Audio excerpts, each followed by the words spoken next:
بسم اللہ الرحمن الرحیم۔ السلام علیکم ناظرین۔ ایک ماہ کے دوران حکومت نے دوسرا آرڈیننس ایشو کیا اور اس آرڈیننس کا مقصد نیب لاء میں ترامیم کرنا تھا۔ پہلے ترامیم جب ہوئی ان کے اوپر بھی کافی شور ہوا، حالانکہ جنرلی وہ ترامیم بہت اچھی تھیں، لیکن جس قسم کا ظاہر ہے ایک سوشل میڈیا کے اوپر ایک اس قسم کا امپریشن دیا گیا، اور جس میں پی ٹی آئی کا بہت بڑا کردار تھا، پی ٹی آئی کے جو فالوورز ہیں، کہ نیب کے تو ٹوتھ لیس بنا دیا گیا ہے نیب کو، تو اس وجہ سے بہت سی کچھ چیزوں کو مطلب ہے کہ ریورس کیا گیا۔ لیکن ابھی جو کل جو نیب کا آرڈیننس ایشو ہوا، یہ اس میں کچھ چیزیں تو ظاہر ہے کچھ کریکشنز تھی جو کریکشنز کی گئیں، لیکن ایک چیز جو ہے وہ بڑی کنٹروورشل ہے، اور اس کی وجہ سے نیب کے چیئرمین کا آفس یا نیب کا ادارہ ایز سچ، جو پہلے ہی مختلف حکومتیں اپنے ادوار میں ان کو استعمال کرتی رہیں اپنے پولیٹیکل گینز کے لیے، پولیٹیکل انجینئرنگ کے لیے، اور اسی نیب کو ظاہر اسٹیبلشمنٹ بھی استعمال کرتی رہی پولیٹیکل انجینئرنگ کے لیے۔ تو حالانکہ ایز سچ نیب کا آپ اوریجنل جب لاء پڑھتے ہیں، آرڈیننس پڑھتے ہیں، یہ جو ابھی ترامیم کی گئی جو آرڈیننس ایشو ہے ان سے پہلے، تو نیب کا چیئرمین کا آفس کافی انڈیپینڈنٹ تھا، لیکن اس کے باوجود وہ زیر تسلط رہا۔ اس کا جو بھی ریزن تھا کہ جی اتنے مضبوط انڈیویجول چونکہ جو نیب کے چیئرمین جو لگتے رہے، وہ خود اتنے مضبوط نہیں ہوتے رہے کہ کسی قسم کا ایکسٹرنل پریشر کو وہ برداشت کر سکیں۔ اور پھر یہ ہے کہ آپ کو پتہ ہے کہ حکومتیں یا پاور گروپس جو ہیں ان کے وہ تابع رہے، بیکاز کچھ کمزوریاں بھی بعض اوقات انڈیویجول میں ہوتی ہیں، اور فرض کریں کہ اس قسم کا انڈیویجول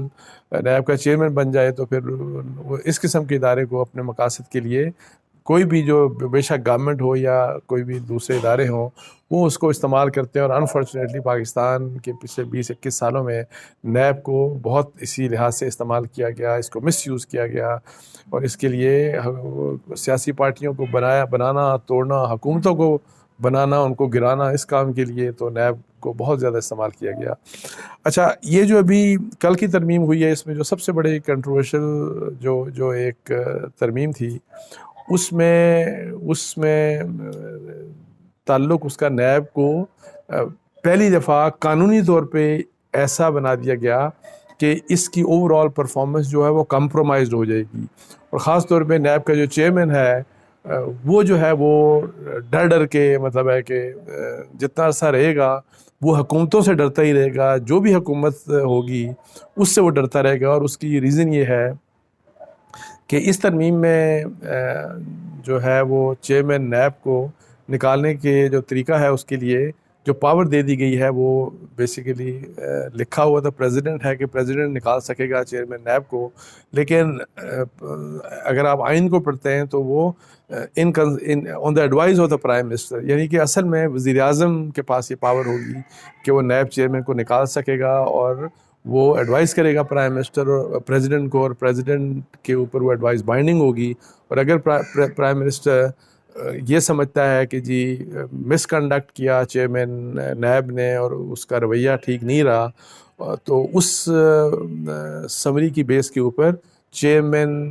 جو ہے وہ پریزیڈنٹ جو ہے وہ چیئرمین نیب کو نکال سکتا ہے، اور اس کے لیے کوئی ٹرائل کا کہیں نہیں لکھا ہوا۔ ادروائز پہلے جو پچھلے ماہ جو 1 مہینہ پہلے جو آرڈیننس ایشو ہوا تھا، اس میں فار دا فرسٹ ٹائم یہ جو پاور تھی یہ سپریم جوڈیشل کونسل کو دے دی گئی تھی کہ جس طرح ججز کو نکالنے کا جو ریزنز ہوتے ہیں، جو مس کنڈکٹ ہوتا ہے، تو اسی کی بنیاد کے اوپر سپریم جوڈیشل کونسل جو ہے وہ نکال سکے گی چیئرمین نیب کو۔ تو لیکن اب یہ ساری کی ساری پاور پرائم منسٹر کے پاس آ گئی ہے، اور اب پہلے جو غلامی تھی، پہلے جو مطلب ہے کہ زیر تسلط تھے یا انڈر انفلوئنس کام کرتے تھے چیئرمین نیب، اب وہ غلام بن کے رہ جائیں گے۔ جو بھی وزیر اعظم ہوں گے، عمران خان کی حکومت ہو جائے یا آئندہ آنے والی کوئی بھی حکومت ہوگی۔ اور یہ میں آپ کو بتا دوں کہ اگر آپ کو یاد ہو کہ مشرف دور میں کس طریقے سے چیئرمین نیب کو ڈکٹیٹ کیا جاتا تھا کہ جی یہ والی آپ انکوائری بند کر دیں، اس انکوائری کا یہ کریں، اس کو پکڑ لیں، اس کو چھوڑ دیں. اور وہ جنرل امجد کے زمانے سے، حالانکہ وہ بڑے ان کا زبردست قسم کا ریپیوٹ تھی، لیکن انہی کے دور سے یہ کام سٹارٹ ہو گیا تھا.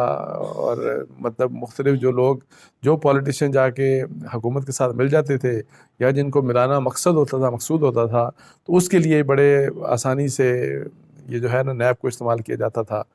تو اور وہ ظاہر نیب چیئرمین کے ذریعے استعمال کیا جاتا تھا. اور اسی طریقے سے آپ آگے چلتے جائیں تو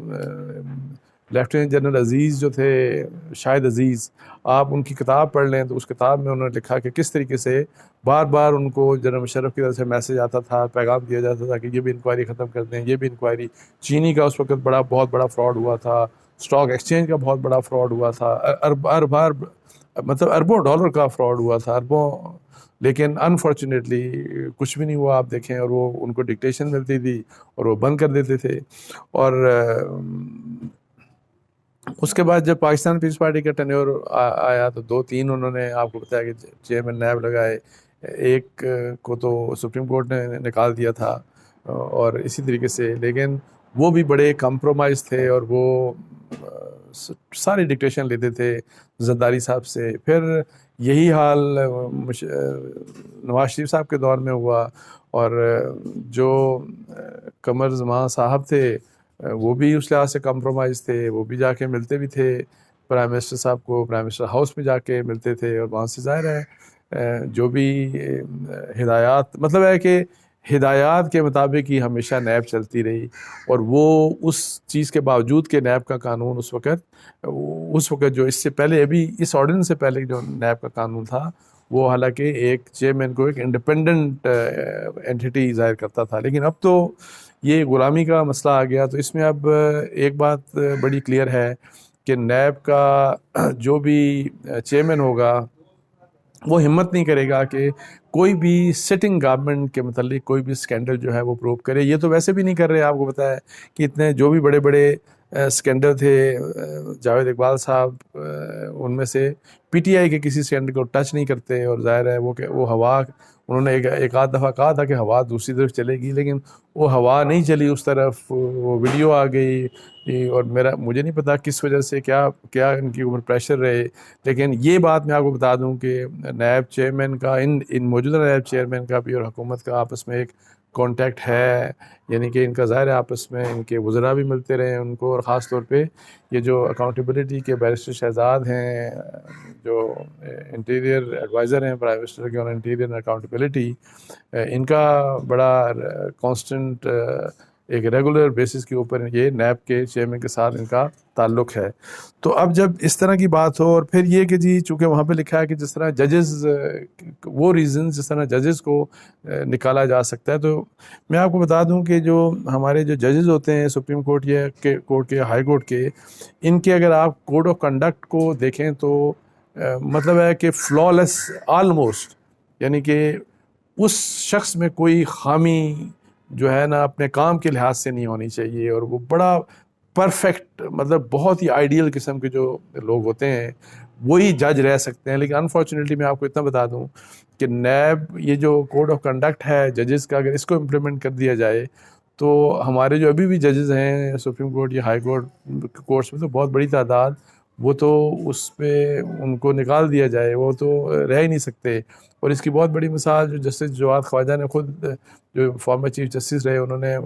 کہا تھا کہ جی جو لوگ پلاٹ ایون لیتے ہیں یہ مس کنڈکٹ ہے حکومت سے، جو پلاٹ لیتے ہیں، بیکاز وہ ان کی ٹرمز اینڈ کنڈیشن میں شامل نہیں ہوتا ججوں میں، لیکن یہ حکومت سے پلاٹ لیتے ہیں اور سب لیتے ہیں، ایکسیپشنز چھوڑ کے. کچھ 4-5-6 اگر ججز یا کچھ چھوٹی تعداد میں ججز نہیں لے رہے تو زیادہ ججز لیتے ہیں. سو جو لیتے ہیں اس لحاظ سے وہ کمپرومائزڈ ہیں، مطلب ہے کہ مس کنڈکٹ ہے. میں اپنی بات نہیں کر رہا، یہ تو farmer chief justice of Pakistan جن کی اپنی ایک ریپیوٹ ہے بڑی زبردست، انہوں نے کہی.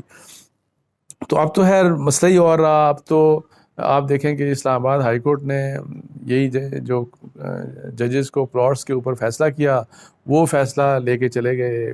حکومت کی جو ہے فاؤنڈیشن جو ہے وہ فیڈرل امپلائیز ہاؤسنگ فاؤنڈیشن وہ اس کو چیلنج کر کے لے گئے ہیں. چیلنج کرنے کے لیے سپریم کورٹ چلے گئے ہیں. انہوں نے ایک بینچ بنا دیا تھا. وہ بینچ کل اس نے پہلی اس کی میٹنگ ہوئی, لیکن ایک جج صاحب نے کہا کہ میں یہ کیس نہیں سننا چاہتا, بیکاز ان جج صاحب کا بھی 3 ججز کا بیسیکلی وہ بنا تھا, یہ جو بینچ بنا تھا, تو 2 ججز ان میں سے وہ تھے جن کے آلریڈی وہاں پہ پلاٹ نکلے ہیں F14 F16 میں, جس کا کیس وہ سن رہے ہیں, بیسیکلی جو کیس ان کے سامنے آ رہا ہے. تو اس لیے مس کنڈکٹ کا وہاں تو اتنا اس کا بڑا سکوپ ہے کہ چیئرمین نیب کو نکالنا کسی بھی پرائم منسٹر کے لیے کوئی مسئلہ نہیں ہوگا. سو یہ انتہائی, ایک تو آلریڈی نیب نے جو آج تک کیا میری نظر میں وہ خراب ہی کیا پچھلے 20-21 سالوں میں, تو اس ترمیم کے ساتھ نیب کی خرابی بہت زیادہ بڑھ جائے گی, اور نیب چیئرمین ایک غلام وزیر اعظم کا ایک غلام بن کر رہ جائے گا, بے شک وہ آج کا وزیر اعظم ہو یا فیوچر کا. اس کے ساتھ ہی مجھے اجازت دیجیے جی. جزاک اللہ. السلام علیکم ورحمۃ اللہ.